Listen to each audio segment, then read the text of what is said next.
Happy Book Talk Tuesday. Welcome back and thanks for joining me. So last week I told you we were going to talk a little bit about the state awards this week. So I have a bunch of Bluebonnet books here today that I want to talk to you about.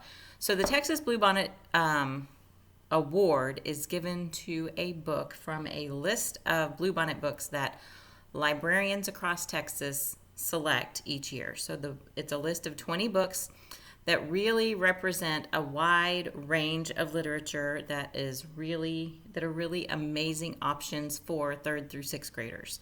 I haven't read all of the Bluebonnet books like every year in a while.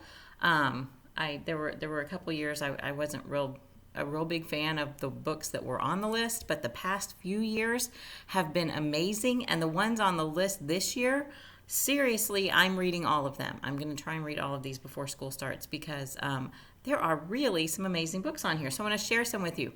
So these are not mandatory books to read. It's just a suggested list of great books that 3rd through 6th graders might want to read. A lot of teachers use them in their classrooms. Librarians use these it's kind of as a library promotion for kids to get reading so that they can vote on the one that is their favorite. It's a pretty big deal if you win the Bluebonnet Award because kids in Texas vote for that. No adults select that book.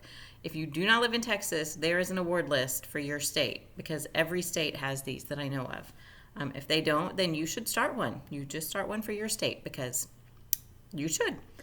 So I'm going to talk about some of them today. There are a couple on the list that I have already read, so I will talk to you about that as well. I'll just kind of remind you about that. So I haven't read all of these. I grabbed, actually the ones I'm going to show you right now just came in at my school, and so I brought them home. They're brand new, so that means I have to smell them all as soon as, oh my gosh, did y'all hear the cracking when it was opening? It's just so delightful when you open a new book and it cracks and it smells so good. It's just like heaven.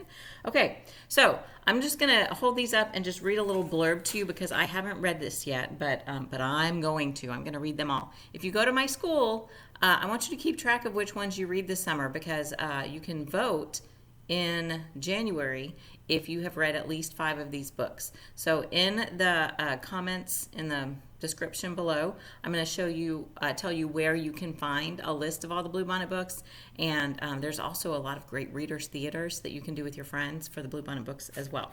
Okay, so this one, Rocket to the Moon, is about on July 20th, 1969, Apollo 2 landed on the moon.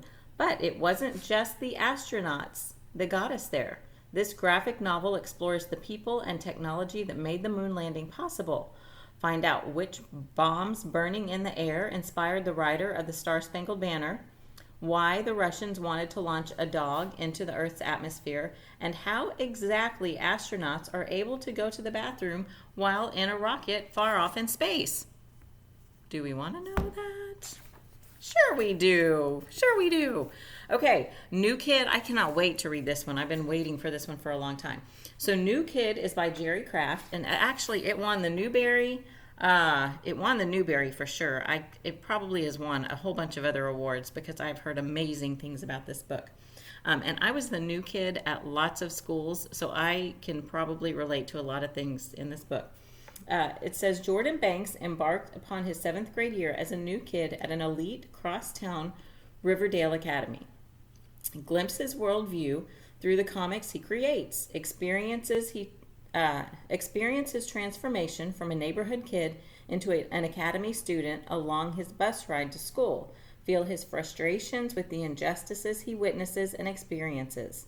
In graphic novel format, issues of racism, classism, identity, and fitting in without losing oneself are addressed. For all new kids, or for those that have new kids around them, this is a must read.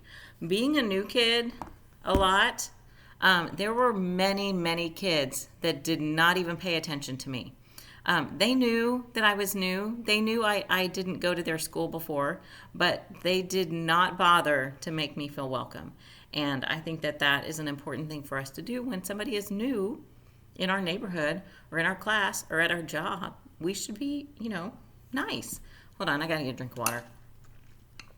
I am thirsty, y'all. I was outside working today.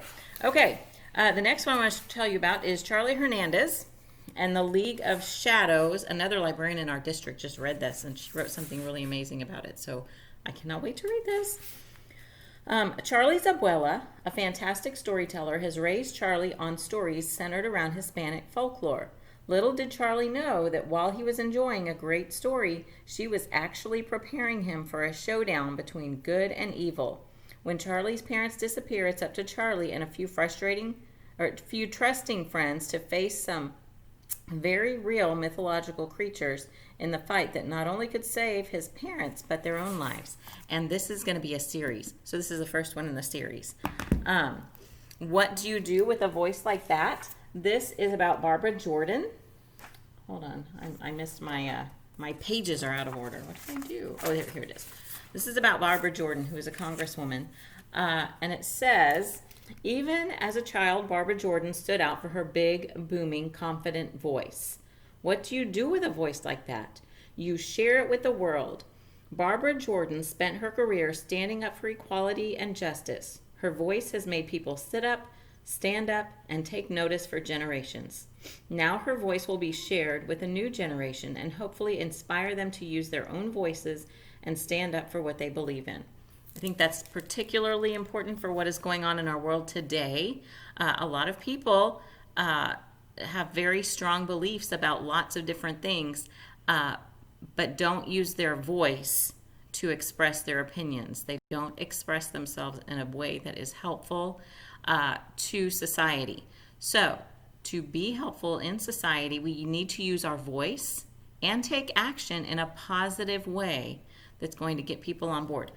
So the author of this book, Chris Barton, also wrote a couple other Bluebonnet books that you guys may have known over the past years. Dazzle Ships, which I loved. That was such a great book. And The Amazing Age of John Roy Lynch. Anyway, he's really a talented author. And he lives in Austin. Woo!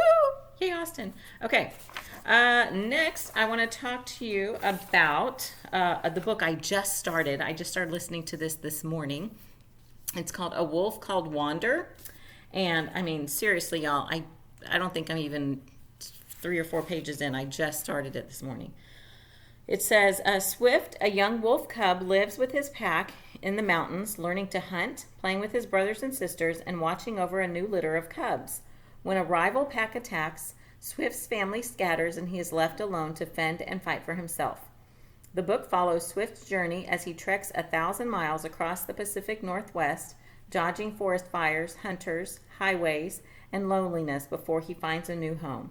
It's based on the true story of a wolf named OR7. This novel is about courage, bravery, perseverance, and family.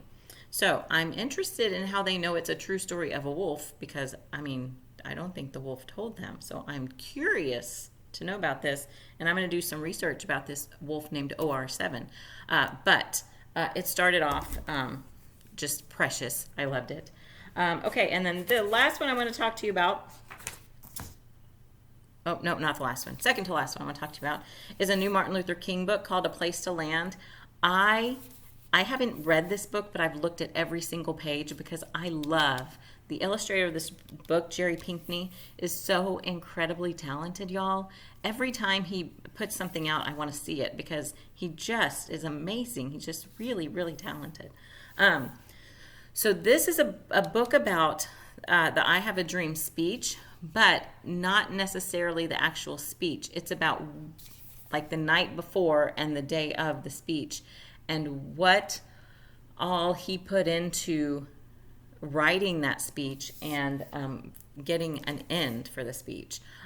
He counseled with lots of wise friends because if you are a wise person, you seek wisdom from other people who can give you really clear insight to help you in your journey. So that's another good one. Okay, I'm going to stop there because we've gone like way over my normal time. But I hope that you guys will pick up some of these Bluebonnet books and we'll talk about some more next week. Have a great day and read lots of books.